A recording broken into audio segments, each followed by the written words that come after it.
Nigeria, the land flowing with milk and honey some years ago, but dried up and drained of its resources and destroyed by the colonial masters. Sit back, let's go back in time to unravel what really happened. Have you ever wondered how a nation, forged from over 250 distinct ethnic groups, could be shackled by a foreign power for a century? What if I told you that the very lines drawn on a map in a distant European city would ignite a fire of oppression, exploitation, and a relentless struggle for freedom? This isn't just a history lesson. It's the story of a people bound by chains of empire and their epic fight to break them. This is the untold story of Nigeria's bondage under British rule. In this video, we're going to journey back in time far beyond the headlines and history books. We will uncover the dark origins of British intervention in West Africa, exposing the raw, brutal reality of colonial oppression. You will witness the systematic exploitation that plundered a nation as wealth, and the subtle yet powerful ways the British Empire sowed seeds of division that still echo today. But most importantly, you will discover the incredible story of the Nigerian resistance, the forgotten heroes, the landmark protests, and the unyielding spirit that ultimately led to the birth of an independent nation. By the end, you'll see Nigeria's colonial history not as a simple chapter in a textbook, but as a profound human drama of bondage and liberation.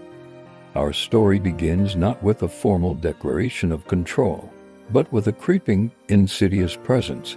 In the mid-19th century, British influence in the region that would become Nigeria was primarily commercial, driven by the lucrative trade in palm oil.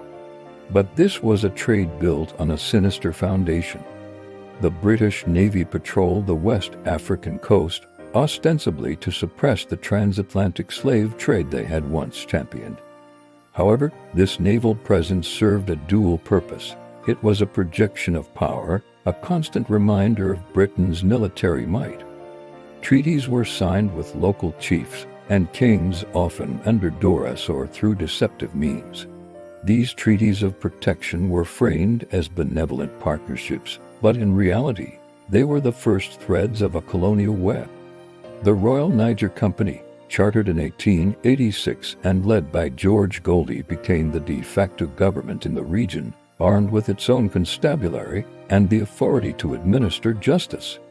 They monopolized trade, crushed local competition, and ruthlessly exploited the region's resources, all under the guise of civilizing the local populace.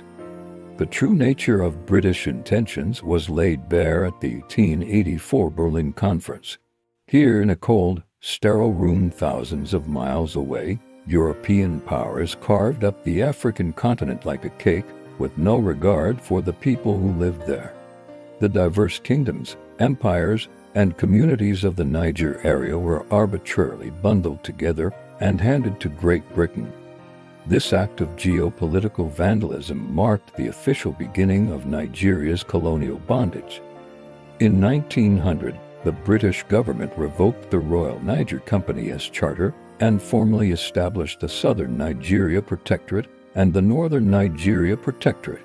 The era of informal influence was over. The age of direct, brutal oppression had begun. The British implemented a system of indirect rule, particularly in the north, where they co-opted the existing structures of the Sokoto Caliphate. They empowered the emirs, giving them authority as long as they remained loyal to the crown, and facilitated the collection of taxes. This policy was not a sign of respect for local tradition. It was a cost-effective strategy of control. It created a class of local rulers who were indebted to the British, often alienating them from their own people and creating deep-seated divisions that would fester for decades. In the South, where societies were often more decentralized, the British imposed warrant chiefs, individuals given authority where none had existed before, causing widespread social disruption and resentment. Life under British rule was a masterclass in systematic exploitation. The primary goal of the colonial administration was not to develop Nigeria, but to extract its wealth for the benefit of the British Empire. A cash-based economy was imposed, forcing Nigerians into a system they did not create. Hut taxes and poll taxes were introduced, compelling people to abandon subsistence farming to work in cash crop plantations or in the construction of colonial infrastructure. Peanuts from the north, palm oil from the east, and cocoa from the west were not just agricultural products. They were the lifeblood of the colonial machine, flowing out of Nigeria to enrich British industries. This economic drain was facilitated by infrastructure built not for the Nigerian people, but for the efficiency of extraction. Railways were constructed, but their routes were telling. They connected the resource-rich interior directly to the coastal ports, creating a funnel that siphoned wealth directly out of the country. This was not development. It was a meticulously designed system of plunder. Beyond the economic exploitation was a deep-seated psychological and cultural oppression. The British colonial project was underpinned by a racist ideology that viewed Africans as inferior, as savages in need of taming and civilizing. Christian missionaries, while in some cases providing education and health care, often worked hand in hand with the colonial administration to dismantle traditional belief systems and cultural practices. Labeling them as pagan and primitive, English was imposed as the official language, and a British-style education system was introduced designed to create a small, compliant class of clerks and low-level administrators to serve the colonial state. This education taught Nigerians to admire British culture and disdain their own, a form of mental colonization that was, in many ways, more damaging than the physical occupation. Any form of resistance was met with overwhelming force. The British Bibliographic expedition. The subjugation of the Benin Kingdom in 1897, which saw the city looted and its priceless bronze artifacts stolen, and countless other pacification campaigns were brutal demonstrations of colonial power. These were not mere police actions. They were wars of conquest designed to terrorize the population into submission. Yet, even in the face of this overwhelming oppression, the spirit of resistance was never extinguished. It smoldered in the villages and grew in the newly formed cities. The first sparks of organized resistance came not from armed rebellion, but from the educated elite and the working class. In 1914, Lord Lugard, the colonial governor, made a fateful decision. Seeking administrative convenience and to balance the budget, he amalgamated the northern and southern protectorates into a single entity, Nigeria. This artificial creation, this mere geographical expression as some called it, inadvertently planted the seeds of a unified national identity. For the first time, people from disparate regions began to see themselves as part of a single, oppressed whole. The 1920s and 1930s saw the rise of early nationalist movements. Figures like Herbert Macaulay, often called the father of Nigerian nationalism, used his newspaper, the Lagos Daily News, to expose the injustices of colonial rule and advocate for the rights of Nigerians. His Nigerian National Democratic Party (NDP) became a platform for challenging colonial policies.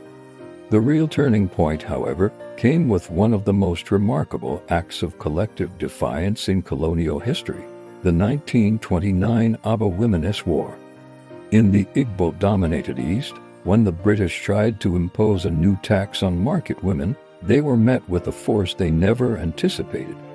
Tens of thousands of women from across the region organized, protested, and confronted colonial officials.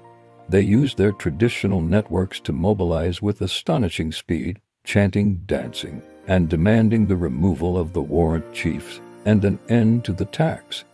The British, stunned and unable to comprehend this leaderless, female-led uprising, responded with lethal force, killing over 50 women. But they had lost. The tax was abandoned, and the event sent shockwaves through the colonial establishment. It proved that resistance was not limited to the educated elite in Lagos. It was alive and powerful among the ordinary people. World War II further accelerated the demand for independence. Over 100,000 Nigerian soldiers fought for the British Empire in far-flung places like Burma, fighting for a freedom they themselves were denied. They returned home with a new perspective, unwilling to accept the hypocrisy of fighting against fascism abroad while living under colonial subjugation at home.